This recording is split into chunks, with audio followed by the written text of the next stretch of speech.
Huomenta! Mun pitäisi nyt valmistautua päivän koitoksiin. Aloitetaan nyt ainakin meikistä. Mä tykkään meikkaa aina luonnonvaloa kohti. Kulmat on mulle kyllä sellainen ihan niinku tärkein elementti meikkauksessa, että vaikka mä en muuta meikkiä laittaisi, niin mä aina siistin kulmat.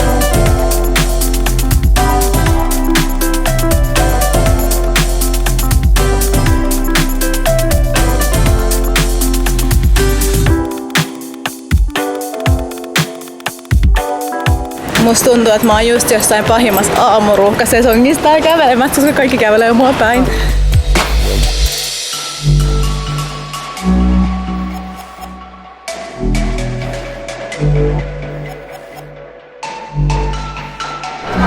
Nää on niin upeet!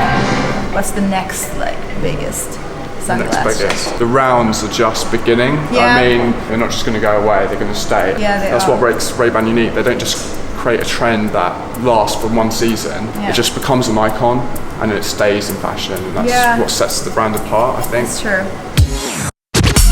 Double bridge, mirrored lenses, materials are very lightweight.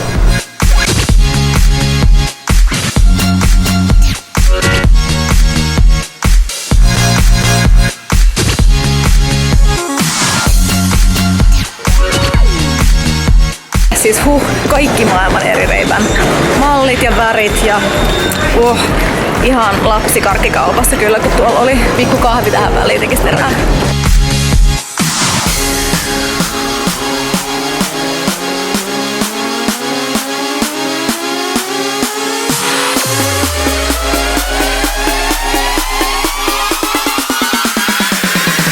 Mun suosikkipaikka Lontoossa on varmaan Dover Street Market Sohossa. Et se on sellainen makea konseptikauppa, missä on sekoitus muotibrändejä ja taidetta. Tosi makea. Tää on myös upea tää tausta tällä klipillä. Tadaa!